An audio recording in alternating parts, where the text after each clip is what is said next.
ಜುಗಲ್ಬಂದಿ ಕಾರ್ಯಕ್ರಮಕ್ಕೆ ಮತ್ತೊಮ್ಮೆ ಸ್ವಾಗತ. ನಾವು ಚರ್ಚೆ ಮಾಡ್ತಾ ಇದ್ವಿ ಮತ್ತೆ ಮುಖ್ಯಮಂತ್ರಿ ಆಗ್ತಾರೆ ಯಡಿಯೂರಪ್ಪನವರು ಅಂತ. ನಮ್ಮ ಜೊತೆ ಜಾಯ್ನ್ ಆಗಿದ್ದಾರೆ JDS ಮುಖಂಡರಂತ ಮುದ್ದನ್ಮೇಗೌಡರು ಕಾರ್ಯಕ್ರಮಕ್ಕೆ ಸ್ವಾಗತ.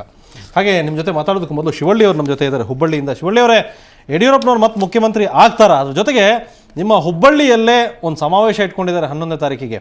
ಇದು BJPಗೆ ಮತ್ತೇನಾದರೂ ಬಲ ತಂದುಕೊಡುತ್ತಾ? BJP ಅನ್ನೋದಕ್ಕಿಂತಲೂ ಯಡಿಯೂರಪ್ಪನವ್ರಿಗೆ ಸರ್ ಹಾಗೇನಿಲ್ಲ. ನಮ್ಮಲ್ಲಿ ನಮ್ಮ ಭಾಗದಲ್ಲಿ ಈಗಾಗಲೇ ಸಾಕಷ್ಟು ಬರಗಾಲ ಬಿದ್ದು ಜನತೆಗೆ ಈಗಾಗಲೇ ಕುಡಿಯೋಕ್ಕೆ ನೀರಿಲ್ಲ, ಕೂಲಿಕಾರರಿಗೆ ಉದ್ಯೋಗ ಇಲ್ಲ, ದನಕರುಗಳಿಗೆ ಮೇವಿಲ್ಲ. ಎಷ್ಟೋ ದನಕರುಗಳು ಕಟಕರ ಪಾಲಾಗ್ತಾ ಇದ್ದೇವೆ, ಹಾಗೂ ಕೂಲಿಕಾರ ಉದ್ಯೋಗ ಇಲ್ಲ, ಇವತ್ತು ಗುಳೆ ಹೋಗ್ತಾ ಇದ್ದಾರೆ. ಇಂಥ ಪರಿಸ್ಥಿತಿಯಲ್ಲಿ ಹುಬ್ಬಳ್ಳಿಯಲ್ಲಿ ಇವತ್ತು ಅಭಿನಂದನಾ ಸಮಾರಂಭ ಏರ್ಪಡಿಸೋದು ಈ ಜನತೆಗೆ ಏನು ಸಮಾಧಾನದ ವಿಷಯ ಅಲ್ಲ ಅಂತೇಳಿ ನಾನು ಹೇಳ್ತೇನೆ. ರೈಟ್. ಹಾಗಾದರೆ ಯಡಿಯೂರಪ್ಪನವರು ಮತ್ತೆ ಮುಖ್ಯಮಂತ್ರಿ ಆಗ್ತಾರ ತಮ್ಮ ಪ್ರಕಾರ? ಅದು ಅವರ ಪಕ್ಷಕ್ಕೆ ಬಿಟ್ಟ ವಿಚಾರ. ಜನರ ಬೆಂಬಲ ಸಿಗುತ್ತೆ? ಅವರು ಜನ ಬೆಂಬಲ ಸಿಗುವುದಿಲ್ಲ. ಯಾಕಂದ್ರೆ ಎಲ್ಲಾ ವಿಷಯದಲ್ಲಿ ಅವರು ನ್ಯಾಯಾಲಯದಲ್ಲಿ ಮುಕ್ತರಾಗಿದ್ದಾರೆ ಅಂತೇಳಿ ಜನ ನೋಡ್ತಾ ಇದ್ದಾರೆ, ಮತ್ತು ಜನತಾ ನ್ಯಾಯಾಲಯದಲ್ಲಿ ಅವರು ಮುಕ್ತ ಆಗಬೇಕು ಮುಖ್ಯ. ರೈಟ್. ಶಿವಳ್ಳಿ ಮಾತಾಡ್ತೀನಿ. ಮುದ್ದನ್ಮೇಗೌಡ್ರೆ, ಇವತ್ತಿನ ತೀರ್ಪಿನ ಬಗ್ಗೆ ನಾವು ಮತ್ತೆ ಮುಖ್ಯಮಂತ್ರಿ ಯಡಿಯೂರಪ್ಪ ಆಗ್ತಾರಾ? ಈ ಆರೋಪ ಇವತ್ತಿನ ತೀರ್ಪಿನ ನಂತರ ಅವರು ಕಂಪ್ಲೀಟ್ ಆರೋಪ ಮುಕ್ತನಾ? ಇವತ್ತಿನ ಜಡ್ಜ್ಮೆಂಟಿನ ನಕಲು ನನಗೆ ಸಿಕ್ಕಿತ್ತು. ನಾನು ಜಸ್ಟ್ ಅದನ್ನು ಗ್ಲಾನ್ಸ್ ಮಾಡಿದೆ. ಅದು ಫೈನಾಲಿಟಿ ಆಗಲಿಲ್ಲ. ಏನಿವತ್ತು ಹೈಕೋರ್ಟ್ ಜಡ್ಜ್ಮೆಂಟ್ ಕೊಟ್ಟಿದೆ ಅದು ಫೈನಾಲಿಟಿ ಆಗಿಲ್ಲ. ಯಾಕೆಂದರೆ ಅದು ರಿಟ್ ಪಿಟಿಷನ್ನಲ್ಲಿ ಮಾಡಿರ್ತಕ್ಕಂಥ ಆದೇಶ. It is always subject to scrutiny by the Supreme Court. ಹಾಗಾಗಿ ಸುಪ್ರೀಂ ಕೋರ್ಟ್ಗೆ ನಾವು ಹೋಗ್ತೀವಿ ಅಂತ ಅನ್ನೋ ವಿಚಾರನ ಲೋಕಾಯುಕ್ತ ಅವರು ಕೂಡ ಹೇಳಿದ್ದಾರೆ, ಪೊಲೀಸ್ನವರು ಕೂಡ ಹೇಳಿದ್ದಾರೆ. ಅದೇ ರೀತಿ ಯಾರು ಸಾರ್ವಜನಿಕರು ಬೇಕಾದ್ರೂ ಅದನ್ನು ಕ್ವಶನ್ ಮಾಡ್ಬೋದು. ಹಾಗಾಗಿ ಅದು ಸುಪ್ರೀಂ ಕೋರ್ಟ್ನ ಸ್ಕ್ರೂಟಿನಿ ಆದಮೇಲೆ ಅದಕ್ಕೊಂದು ಅಂತಿಮವಾದಂಥ ರೂಪ ಸಿಗುತ್ತೆ. ಮತ್ತು ಸುಪ್ರೀಂ ಕೋರ್ಟ್ನಲ್ಲಿ ಏನು ಅದ್ರ ಬಗ್ಗೆ ಅಬ್ಸರ್ವೇಷನ್ಸ್ ಬರ್ಬೋದು, ಆ ಅಬ್ಸರ್ವೇಷನ್ ಹಿನ್ನೆಲೆಯಲ್ಲಿ ಈ ಗಣಿ ವರದಿ ಸಂಪೂರ್ಣ ಅದರ ಒಂದು ಸತ್ಯಾಸತ್ಯತೆ ಅಥವಾ ಅದರ ಒಂದು ಶಕ್ತಿ ಏನಿದೆ ಅದ್ರ ಬಗ್ಗೆ ಒಂದು ತೀರ್ಮಾನಕ್ಕೆ ಬರ್ಬೋದಾಗುತ್ತೆ. ಯಾಕೆಂದರೆ this is the case under which the Supreme Court also can mention or discuss about the ಗಣಿ ರಿಪೋರ್ಟ್. ಹಾಗಾಗಿ ಇವತ್ತು ಈ ಏನು ತೀರ್ಪು ಬಂದಿದೆ ಇದು ಅಂತಿಮ ಅಲ್ಲ. ಹಾಗಾಗಿ ಅವರು on the basis of the judgment now delivered by the division bench of the High Court, ಮಾನ್ಯ ಯಡಿಯೂರಪ್ಪನವರು ಪುನಃ ಮುಖ್ಯಮಂತ್ರಿ ಆಗಬೇಕಾ ಬೇಡವೇ ಅನ್ನೋದು ಅವರ ಪಕ್ಷದ ವಿಚಾರ. ಅದು ಬರ್ತೀನಿ ಹೊನ್ಮೇಗೌಡ್ರೆ. ಈಗ ಒಂದು ಕ್ಲಾರಿಫಿಕೇಶನ್, ಅವರು ಒಂದು ಜಡ್ಜ್ಮೆಂಟ್ ಬಗ್ಗೆ ಹೇಳಿದ್ರು. ಇವತ್ತಿನ ಜಡ್ಜ್ಮೆಂಟ್ ಸುಪ್ರೀಂ ಕೋರ್ಟಲ್ಲಿ ಪ್ರಶ್ನೆ ನೋಡಿ, ಇದು ಲೋಕಾಯುಕ್ತ ವರದಿ ಕೊಟ್ಟಿದ್ದು ಯಡಿಯೂರಪ್ಪನವ್ರನ್ನ ಆರೋಪಿ ಮಾಡಿದ್ದು ಯಾವ ಸಂದರ್ಭದಲ್ಲಿ? ಸೌತ್ ವೆಸ್ಟ್ ಮೈನಿಂಗ್ ಕಂಪನಿಗೆ ನೀವು ಲೈಸೆನ್ಸ್ ಕೊಡಬೇಕಾದ್ರೆ ಕಿಕ್ ಬ್ಯಾಕ್ ತಗೊಂಡಿದ್ದೀರಾ ಅಂತೇಳಿ ಒಂದು ಆಪಾದನೆ. ಇನ್ನೊಂದು ಜಿಂದಾಲ್ ಕಂಪ್ನಿಗೆ. ಇದು ಸ್ಪಷ್ಟವಾಗಿ ನಾನು ಈ ನಾಡಿನ ಜನಕ್ಕೆ ಕೇಳೋಕ್ಕೆ ಇಷ್ಟಪಡ್ತೇನೆ.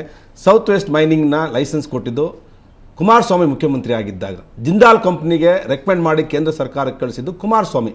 ಇದು ಕೇಂದ್ರ ಸರ್ಕಾರಕ್ಕೆ ಗಣಿ ಲೈಸೆನ್ಸ್ಗೆ ಹೋದಂಥ ಸಂದರ್ಭದಲ್ಲಿ ಕೇಂದ್ರ ಸರ್ಕಾರದವ್ರು ಲೈಸೆನ್ಸ್ ಇಶ್ಯೂ ಮಾಡೋದಕ್ಕೆ ಮುಂಚೆ ಒಂದು ರಿಮೈಂಡರ್ ಕಳಿಸ್ತಾರೆ. ಇದರಲ್ಲಿ ಏನಾದರೂ ಸುಪ್ರೀಂ ಕೋರ್ಟಲ್ಲಿ ಏನಾದರೂ ತಕರಾರಿದೆಯಾ, ಹೈಕೋರ್ಟಲ್ಲಿ ಏನಾದ್ರು ತಕರಾರಿದೆಯಾ ಅಂತೇಳಿ ಒಂದು ಕ್ಲಾರಿಫಿಕೇಶನ್ ಕೇಳ್ತಾರೆ. ಆ ಕ್ಲಾರಿಫಿಕೇಶನ್ಗೆ ಉತ್ತರನ ಅಧಿಕಾರಿಗಳು ಕಳಿಸ್ತಾರೆ. ಇದರಲ್ಲಿ ಏನು ಇಲ್ಲ ಕೊಡ್ಬೋದು ಅಂತ ಹೇಳಿ. ಅದ್ರ ಮೇಲೆ ದುಡ್ಡನ್ನ ಪರ್ಮಿಷನ್ ಕೊಟ್ಟಿರೋದಕ್ಕೆ ಒಂದ್ ನಿಮಿಷ ಮುಗಿಸ್ಬಿಡ್ತೇನೆ. ಇದಕ್ಕೆ ಪರ್ಮಿಷನ್ನ ನೀವು ಕೊಟ್ಟಿದ್ದೀರಾ ಅಂತ ಹೇಳಿ, ದುಡ್ಡನ್ನ ತಗೊಂಡಿದ್ದೀರಾ ಅಂತೇಳಿ ಮಾನ್ಯ ನ್ಯಾಯಾಧೀಶರಾದಂತಹ ಲೋಕಾಯುಕ್ತರಾದಂಥ ಸಂತೋಷ್ ಹೆಗ್ಡೆ ಅವರು ಸನ್ಮಾನ್ಯರು ಇದನ್ನು ಆಪಾದನೆಯನ್ನು ಮಾಡ್ತಾರೆ. ಅದರಿಂದ ಇದರಲ್ಲಿ ಯಾವುದೇ ಕಾರಣಕ್ಕೂ ಯಡಿಯೂರಪ್ಪನವರು ಸೌತ್ ವೆಸ್ಟ್ ಮೈನಿಂಗ್ ಕಂಪನಿಗೆ ಲೈಸೆನ್ಸ್ ಅನ್ನ ಕೊಟ್ಟಿಲ್ಲ, ರೆಕಮೆಂಡ್ ಸಹ ಮಾಡಿಲ್ಲ. ಸುಪ್ರೀಂ ಕೋರ್ಟ್ ಈಗ ವಿಶ್ವಾಸ ಇದೆ ಯಡಿಯೂರಪ್ಪನವರು ಈ ಕೇಸನ್ನ ಗೆಲ್ತಿವೆ ಅನ್ನೋ ವಿಶ್ವಾಸ ನಮಗೆ. ಈಗ ಯಡಿಯೂರಪ್ಪನವರಿಗೆ ಸೂಕ್ತ ಸ್ಥಾನಮಾನ ಸಿಗಬೇಕು ಅಂತ ಪದೇ ಪದೇ ತಾವು ಕೇಳ್ತಾ ಇದ್ರಿ. ಆ ಸೂಕ್ತ ಸ್ಥಾನಮಾನ ಅಂದ್ರೆ ಯಾವುದು? ಮುಖ್ಯಮಂತ್ರಿ ಅಂತಾರೆ. ಈಗ ಇಟ್ಸ್ ವೆರಿ ಕ್ಲಿಯರ್. ಈಗ ಮುಖ್ಯಮಂತ್ರಿ ಹುದ್ದೆ ಸಿಗಬೇಕು ಅವರಿಗೆ ಅನ್ನೋದಾ? ನಾನು ಈಗಾಗಲೇ ಸ್ಪಷ್ಟವಾಗಿ ಹೇಳಿದ್ದೀನಿ. ಜನರ ಭಾವನೆಗಳನ್ನ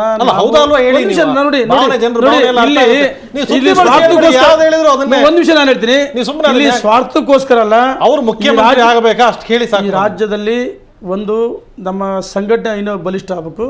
ಜೊತೆಗೆ ಈ ಕಳೆದ ಬಾರಿ ಅವರು ಒಂದು ಮಾತನಾಡಿದ್ರು ನಾಯಕ ಯಡಿಯೂರಪ್ಪನವರು, ಮುಂದಿನ ಬಜೆಟಲ್ಲಿ 1 ಲಕ್ಷ ನಾನು ಬಜೆಟ್ ಅನ್ನು ರಾಜ್ಯದ ಅಭಿವೃದ್ಧಿ ದೃಷ್ಟಿಯಿಂದ ನಮ್ಮ ನಾಯಕರು ಯಡಿಯೂರಪ್ಪನನ್ನ ಮುಖ್ಯಮಂತ್ರಿ ಮಗನಾಗಿ ಮಾಡ್ತಾರಂತ ನಮ್ಮ ವರಿಷ್ಠರ ಮೇಲೆ ನಮಗೆ ವಿಶ್ವಾಸ ಇದೆ. ಹಾಗಾದ್ರೆ ಸದಾನಂದ ಗೌಡರು ರಾಜೀನಾಮೆ ಕೊಡಬೇಕು. ಈ ಹಿಂದೆನೂ ಕೂಡ ತಾವೊಂದು ಮಾತು ಹೇಳಿದ್ರಿ, ಸದಾನಂದ ಗೌಡರು ನುಡಿದಂತೆ ನಡ್ಕೋತಾರೆ ಅಂತ. ಹಾಗಾದ್ರೆ ಅವ್ರು ತಾತ್ಕಾಲಿಕವಾಗಿ ಮುಖ್ಯಮಂತ್ರಿ ಆಗಬೇಕು, ಇಷ್ಟು ದಿವಸ ಮಾತ್ರ ನಿಮ್ಮ ಅವಧಿ ಅನ್ನೋ ಮಾತನ್ನು ಹೇಳಿದ್ರಾ? ನೋಡಿ, ನಾವು ನಮ್ಮ ವರಿಷ್ಠರಿಗೆ ಮುಕ್ತವಾಗಿ ಎಲ್ಲ ವಿಷಯಗಳನ್ನು ಹೇಳಿದ್ದೀವಿ. ಯಾವ ವಿಷಯಗಳನ್ನು ಯಾವ ಸಂದರ್ಭದಲ್ಲಿ ಚರ್ಚೆ ಆಗಿತ್ತು, ಏನು ನಡೀತು, ಏನು ಕಮಿಟ್ಮೆಂಟ್ ಇತ್ತು ಅದೆಲ್ಲ ಹೇಳಿದ್ವಿ. ಮತ್ತೊಮ್ಮೆ ವರಿಷ್ಠರಿಗೆ ನಮ್ಮ ಮನವರಿಕೆ ಮಾಡ್ಕೊಡ್ತೀವಿ. ಅದು ಮಾಧ್ಯಮದ ಮುಂದೆ ಬಹಿರಂಗ ಹೇಳಲ್ಲ. ಯಾವುದೇ ಕಮಿಟ್ಮೆಂಟ್ ಇದ್ರೆ ನಮ್ಮ ವರಿಷ್ಠ ಮುಂದೆ ನಾವು ಹೇಳ್ತೀವಿ. ಅಲ್ಲ, ಈಗ ಅವ್ರು ರಾಜೀನಾಮೆ ಕೊಡಬೇಕೇ ತಾನೇ? ಈಗ ಯಡಿಯೂರಪ್ಪನವ್ರು ಮತ್ತೆ ಮುಖ್ಯಮಂತ್ರಿ ಆಗಬೇಕು ಅಂದರೆ ನೋಡಿ, ನಮಗೆ ವರಿಷ್ಠರ ಬಗ್ಗೆ ನಂಬಿಕೆ ವಿಶ್ವಾಸ ಇದೆ. ಯಾವುದಾದ್ರೂ ಒಂದು ಕೇಸು ಕೋರ್ಟ್ನಲ್ಲಿ ಅದು ರದ್ದಾಗಲಿ ತಕ್ಷಣ ಮಾಡ್ತೀವಿ ಅಂತ ಹೇಳಿದ್ರು. ಆ ಕಾರಣಕ್ಕೋಸ್ಕರ ಅವ್ರ ಬಗ್ಗೆ ನಂಬಿಕೆ ವಿಶ್ವಾಸ ಇದೆ. ಖಂಡಿತ ಸುರೇಶ್ ಕುಮಾರ್, ನೀವು ಕ್ಲಿಯರಾಗಿ ಹೇಳಿ. ಅವ್ರು ಕ್ಲಿಯರಾಗಿ ಹೇಳ್ತಾ ಇಲ್ಲ. ಈಗ ಯಡಿಯೂರಪ್ಪನವರು ಮುಖ್ಯಮಂತ್ರಿ ಆಗಬೇಕು ಅನ್ನೋದು ಈಗ ಹರೀಶ್ ಕೂಡ ಮಧ್ಯಾಹ್ನ ನಮ್ಮ ಸ್ಟುಡಿಯೋದಲ್ಲಿ ಹೇಳಿದರು. ಸೂಕ್ತ ಸ್ಥಾನಮಾನ ಅಂದರೆ ಇಟ್ಸ್ ವೆರಿ ಕ್ಲಿಯರ್. ಈಗ ಸಿಗಬೇಕು ಅಂತಿದ್ರು, ಅದು ಮುಖ್ಯಮಂತ್ರಿ ಸ್ಥಾನ ಅಂತ ಕ್ಲಿಯರ್ ಮಾಡಿದ್ದಾರೆ ಅವರು. ಈ ಮುಖ್ಯಮಂತ್ರಿ ಸ್ಥಾನ ಅವ್ರಿಗೆ ಸಿಗಬೇಕು ಅಂತ ಹೇಳಿದರೆ 6 ತಿಂಗಳ ಹಿಂದೆ ಮುಖ್ಯಮಂತ್ರಿ ಆದ ಸದಾನಂದ ಗೌಡರಿಗೆ ರಾಜೀನಾಮೆ ಕೊಡಬೇಕು. ಅಲ್ಲ, ಒಂದು ಸ್ಪಷ್ಟವಾಗಿ ನಮ್ಮ ರಾಜ್ಯಾಧ್ಯಕ್ಷರು ಈ ತೀರ್ಪು ಬಂದ ತಕ್ಷಣ ಯಡಿಯೂರಪ್ಪನವರು ನಮ್ಮ ಮುಖ್ಯಮಂತ್ರಿ ಆಗ್ತಾರೆ ಅಂತ ಭಾಳ ಸ್ಪಷ್ಟವಾಗಿ ದೃಶ್ಯ ಮಾಧ್ಯಮದಲ್ಲಿ ನಾನು ನೋಡಿದೆ.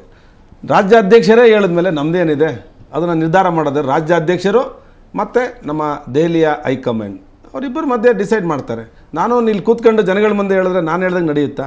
ನಾನೊಬ್ಬ ಭಾವನೆ ಇರ್ಬೋದು, ಯಡಿಯೂರಪ್ಪನವ್ರು ಮುಖ್ಯಮಂತ್ರಿ ಆಗಬೇಕು ಅಂತೇಳಿ BJP ವಲಯದಲ್ಲಿ ಎಲ್ಲರೂ ಸಹ ಅವ್ರ ಬರ್ತ್ಡೇ ಮಾಡಿದಂಥ ಸಂದರ್ಭದಲ್ಲಿ ಮುಕ್ತವಾಗಿ ಹೇಳಿದ್ರು, ಯಡಿಯೂರಪ್ಪನವರೇ ನೀವು ಆಗಬೇಕು ಅಂತೇಳಿ. ನಗರದ 13 ಜನ ಶಾಸಕರು ಸಹ ನೀವು ಹೈಕಮಾಂಡು ಮತ್ತು ರಾಜ್ಯದ ವರಿಷ್ಠರನ್ನ ಒಪ್ಪಿಸ್ಕೊಂಡು ನೀವು ಆಗಿ ಅಂತೇಳಿ ಇಲ್ಲಿದ್ದಂಥ ಎಲ್ಲ ಶಾಸಕರು ಹೇಳಿದ್ದಾರೆ. ಬಲವಾಗಿ ಕೇಳ್ತಾ ಇರೋದಕ್ಕೆ ಒಂದು ಕ್ಲಿಯಾರಿಟಿ ಕೊಡಿ ಜನಕ್ಕೆ ಅಂತಲೇ ಕೇಳ್ತಾ ಇರೋದು. ಈಗ ತಾವು ದೊಡ್ಡ ದನಿಯಲ್ಲಿ ಇಲ್ಲಿವರೆಗೂ ಕೇಳ್ತಿದ್ರಿ ಅವ್ರು ಆಗಬೇಕು ಅಂತ.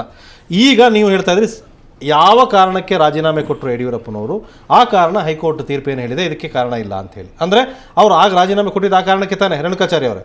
ಈಗ ಅದಲ್ಲ ಅಂತ ಆಯಿತು. ಹಾಗಾದರೆ ಯಡಿಯೂರಪ್ಪನವ್ರು ಮತ್ತೆ ಮುಖ್ಯಮಂತ್ರಿ ಆಗಬೇಕು ಅಂತ ಈಗ ನೀವು ದೊಡ್ಡದಾಗೆ ಕೇಳ್ತಾ ಇದ್ರಿ. ಮೊದಲೇ ಕೇಳ್ತಾ ಇದ್ರಿ ನಾಯಕತ್ವ ಬೇಕು, ಈ ರಾಜ್ಯದಲ್ಲಿ ಗಟ್ಟಿಯಾಗಬೇಕು, ಅಭಿವೃದ್ಧಿ, ಅದೆಲ್ಲ ವಿಚಾರಗಳು ನಿಮ್ಮ ಭಾವನೆಗಳೇ. ಅದು ಈಗ ಮತ್ತವ್ರು CM ಆಗಬೇಕು ಅಂದರೆ ಸದಾನಂದ ಗೌಡರಿಗೆ ಹಾಗಾದರೆ ಒಂದು ಟರ್ಮ್ ಕೊಟ್ಟಿತ್ತು ಹೈಕಮಾಂಡ್. ಇದು ಕ್ಲಿಯರ್ ಆದ ತಕ್ಷಣ ನೀವು ಬಿಟ್ಕೊಡ್ಬೇಕು ಅನ್ನೋದು ಏನಾರು ಹೈಕಮಾಂಡ್ ಹೇಳಿತ್ತಾ, ಅಥವಾ ಯಡಿಯೂರಪ್ಪನವ್ರು ಹೇಳಿದ್ರಾ? ಈಗ ಅವ್ರು ಮುಖ್ಯಮಂತ್ರಿ ಆಗಬೇಕು ಅಂದರೆ ಸದಾನಂದ ಗೌಡರನ್ನ ಯಾಕೆ ಇಳಿಸ್ಬೇಕು? ಅದಕ್ಕೊಂದು ರೀಸನ್ ಬೇಕಲ್ಲ. ಅಲ್ಲ, ಹೈಕಮಾಂಡ್ ಮಧ್ಯೆ ಮಾತುಕತೆ ಏನು ನಡೆದಿತ್ತು ಅಂತ ನಮಗೆ ಗೊತ್ತಿಲ್ಲ. ಯಡಿಯೂರಪ್ಪನವರು, ಹೈಕಮಾಂಡು ಮತ್ತು ಸದಾನಂದ ಗೌಡರು, ಈಶ್ವರಪ್ಪನವರು, ಈ 4 ಜನಗಳ ಮಧ್ಯೆ ಒಂದು ಮಾತುಕತೆ ಆಗಿದೆ ಅವ್ರು ಮುಖ್ಯಮಂತ್ರಿ ಆಗ್ಬೇಕಾರೆ ಅಂತ. ಅದನ್ನು ಯಡಿಯೂರಪ್ಪನವರು 1-2-3 ಸಲ ಪತ್ರಿಕೆಯಲ್ಲೂ ಸಹ ಹೇಳಿದ್ದಾರೆ. ವೋಟಿಂಗ್ ಆಯ್ತಲ್ಲ ಬಹಿರಂಗವಾಗಿ. ಆ ಸಂದರ್ಭದಲ್ಲೇ ಸದಾನಂದ ಗೌಡರು ಮುಖ್ಯಮಂತ್ರಿಯಾಗಿ ಡಿಕ್ಲೇರ್ ಆದಮೇಲೆ ಕ್ಯಾಪಿಟಲ್ ಹೋಟ್ಲಲ್ಲಿ ವೋಟಿಂಗ್ ಆದಮೇಲೆ ಅವಾಗ ಒಂದು ಮಾತುಕತೆ ಆಗಿದೆ. ಅದೇನು ಮಾತುಕತೆ ಅನ್ನೋದು ವರಿಷ್ಠರಿಗೆ ಬಿಟ್ಟು ಒಂದ್ಸಗೆ ಅಲ್ಲಿಗೆ ಬರ್ತೀನಿ ನಾನೀಗ. ನೀವು ಹೇಳ್ತಾ ಇದ್ರಿ ಈಗ ಮುಖ್ಯಮಂತ್ರಿ ಆಗಬೇಕು ಅಂತ, ಹೌದಾನೆ? ಜನರ ಭಾವನೆ ಏನೋ ಒಂದು ಹೌದಾನೆ, ಹೌದಾನು ಹೇಳಿ. ನೋಡಿ, ನಾನು ಮುಚ್ಚುಮರೆ ಏನಿಲ್ಲ ನೋಡಿ, ನಾನು ನೇರವಾಗಿ ಹೌದು ಅನ್ನೋದಾದ್ರೆ ಅವತ್ತು ಯಡಿಯೂರಪ್ಪನವರು ಸದಾನಂದ ಗೌಡರು ಮುಖ್ಯಮಂತ್ರಿ ಅಭ್ಯರ್ಥಿ ಅಂತ ಆಯ್ಕೆ ಮಾಡಿದಾಗ ನಿಮ್ಮಲ್ಲೇ 50-50 ಆಗಿತ್ತು. ಜಗದೀಶ್ ಶೆಟ್ಟರ್ ಪರವಾಗಿ ಒಂದಷ್ಟು ಜನ ನಿಂತಿದ್ರು. ಈಗ ಅವರು ಯಡಿಯೂರಪ್ಪನವ್ರ ಪರ ನಿಲ್ತಾರಾ? ಎಷ್ಟು ಶಾಸಕರಿದ್ದಾರೆ ಅವ್ರನ್ನ ಮಾಡಬೇಕು ಅನ್ನೋದಕ್ಕೆ? ಕಾಲವೇ ನೋಡಿ, ದೃಶ್ಯ ಮಾಧ್ಯಮದ ಮುಂದೆ ಮಾತಾಡುವಂತ ಸಂಖ್ಯೆ ಅಲ್ಲ. ಯಡಿಯೂರಪ್ಪನವರ ಕಳೆದ ಸಾರ್ವತ್ರಿಕ ಚುನಾವಣೆಯಲ್ಲಿ ರಾಜ್ಯ ಜನತೆ ಅಲ್ಲಿ ಜನಾದೇಶ ಕೊಡಿದ್ರು. ಯಡಿಯೂರಪ್ಪನವರು 5 ವರ್ಷಗಳ ಕಾಲ ಮುಖ್ಯಮಂತ್ರಿ ಆಗಿರ್ಬೇಕಂತ ಅನಿವಾರ್ಯ ಕಾರಣದ ರಾಜೀನಾಮೆ ಕೊಡಿದ್ರು. ಆ ಕಾರಣಕ್ಕೋಸ್ಕರ ಬಹುತೇಕ ಶಾಸಕರು, ಪ್ರತಿಯೊಬ್ಬರು ಲೋಕಸಭಾ ಸದಸ್ಯರು ಬಹಿರಂಗವಾಗಿ ಕಳೆದ 3 ತಿಂಗಳ ಹಿಂದೆ ನಮ್ಮ ರಾಷ್ಟ್ರೀಯ ನಾಯಕರಿಗೆ ನಿತಿನ್ ಗಡ್ಕರಿ ಅವರಿಗೆ ಪತ್ರವನ್ನು ಸಹಿ ಮಾಡಿ 15 ಜನ ಲೋಕಸಭಾ ಸದಸ್ಯರು ಯಡಿಯೂರಪ್ಪನವ್ರನ್ನ ಮತ್ತೆ ಮುಖ್ಯಮಂತ್ರಿ ಮಾಡಬೇಕಂತ ಪತ್ರವನ್ನು ಕೊಟ್ಟಿದ್ರು. ಬಹುತೇಕ ಶಾಸಕರ ಅಭಿಪ್ರಾಯ ಅನ್ನೋದೇ ಇದೆ. ನಾವು ವರಿಷ್ಠರಿಗೆ ವಿನಂತಿ ಮಾಡ್ತೀವಿ. ರೈಟ್ ಸರ್, ನೀವು ವರಿಷ್ಠರಿಗೆ ವಿನಂತಿ ಮಾಡ್ತೀರಿ ಬದಲಾವಣೆ ಆಗಬೇಕು ಅಂತೇಳಿ. ದಿನೇಶ್ ನಿಮ್ಮ ಜೊತೆ ಮಾತಾಡ್ತೀನಿ. ನಾಯಕತ್ವ ಬದಲಾವಣೆ ಅಗತ್ಯ ಇದೆಯಾ ರಾಜ್ಯದಲ್ಲಿ ಪದೇ ಪದೇ ಅನ್ನೋದ್ರ ಬಗ್ಗೆ ಇನ್ನಷ್ಟು ಮಾತಾಡ್ತೀನಿ. ಅದಕ್ಕೆ ಮೊದಲು ಮತ್ತೊಂದು ಬ್ರೇಕ್.